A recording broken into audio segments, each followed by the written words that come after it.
Hey guys, this is Travis from the Third Gear Speed Shop with a long overdue shop update. It's been a while since I put one of these videos together, but here I am with a final build.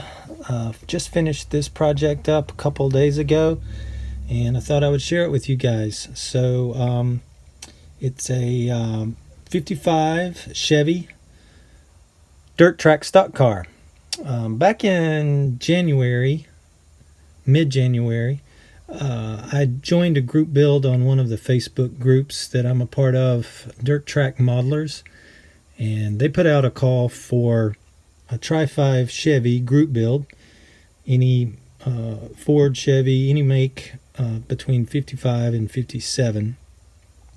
So I jumped into that group build and then went to a model car show in Spartanburg, South Carolina, and picked up the AMT reissued 55 Chevy and got to work building this thing. So it was super fun, a lot of fun to build, and I'd been wanting to build a 55 Chevy for quite some time.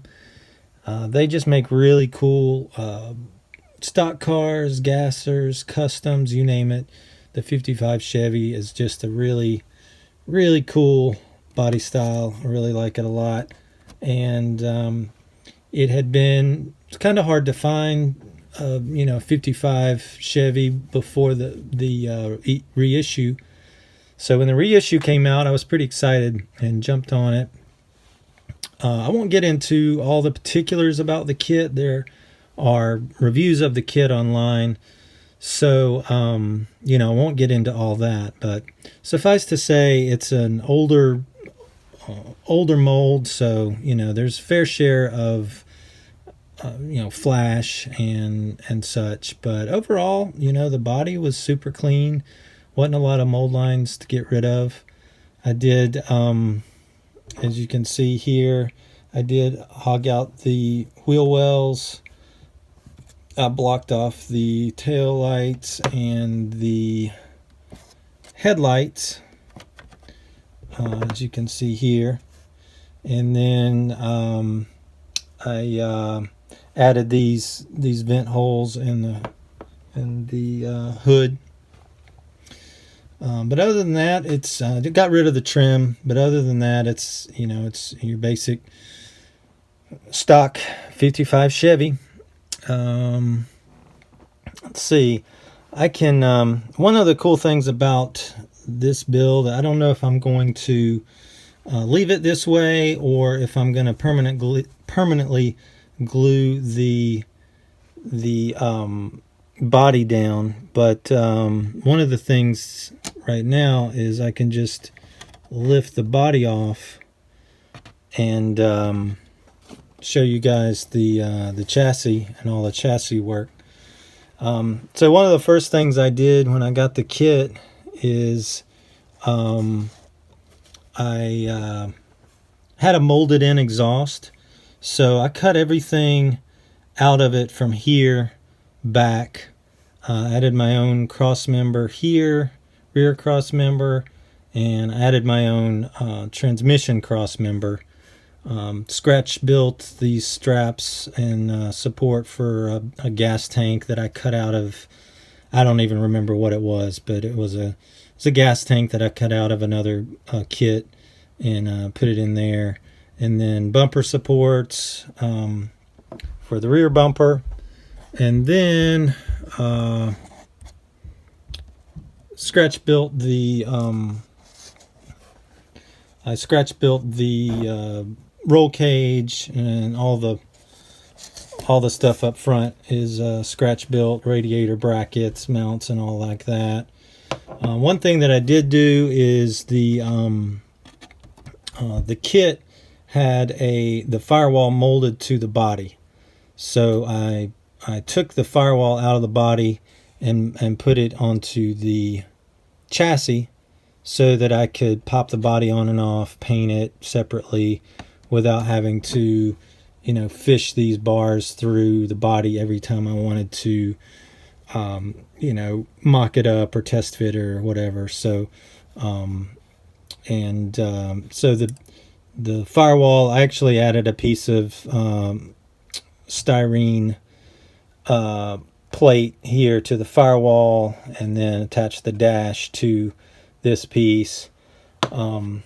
Speaking of the dash, if we can get a good picture of it here, I don't know if we'll be able to get a good picture of it, but yeah, we can see that there. I hogged out the dash, got rid of all the instruments where the radio would have been and everything. I just gutted the dash.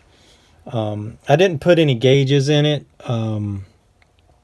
Probably should have, but I was kind of eager to get it done, so I didn't put any gauges in it.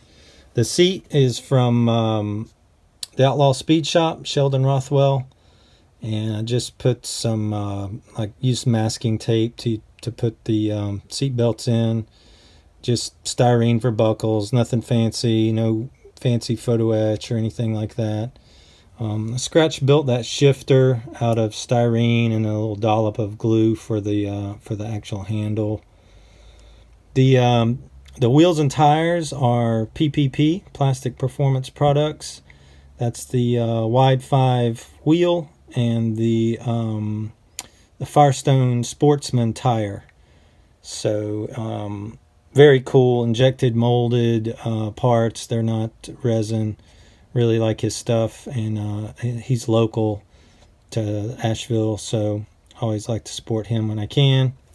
The engine is just your basic stock. I think it's a 263. Just your basic stock engine, just like it came out of the kit. I used the stock manifold, and then I used a Morgan Automotive Detail pre-wired distributor. Other than that, that's the only real aftermarket parts on this thing. The air cleaner is from the AMT 32 Vicky. It's like a header cap off thing. I thought it looked pretty cool as an air filter, so I put that on there. Put a little decal on it. But the radiator came in the kit. I did use lower radiator hoses out of styrene rod that I just bent up. But other than that, it's pretty much out of the box in terms of aftermarket stuff. Didn't use too many fancy parts on it. It's pretty homemade looking. I just painted the chassis flat black, and then used a combination of brown and orange and red pastels to give it that dirty raced in look. Same with the body. I used pastels, and then I used for the dry stuff I used pastels, and then for the mud splatter on the hood and everywhere, I just flicked brown craft paint from a stiff brush onto the body from a distance to make it look like more wet mud had been flung up onto the car. But yeah, there it is. It's finished. I'm pretty happy with it. It's a dirty little Saturday night, Southern short track car. The decals are from various different sheets. I just made it a generic. Didn't make a specific driver or anything like that. So just wanted to make dirty little stock car. So yeah, so that's where we're at. I'm getting ready to start a new project. I got a few more projects in the works, but hopefully I will be making more videos soon. And I will throw in some photos of the build process here, so you can get a better idea of how it was built, in plastic before all the paint and stuff went on it. So, all right, guys. Well, I appreciate you watching this video, and we'll catch you then in the next one. Thanks.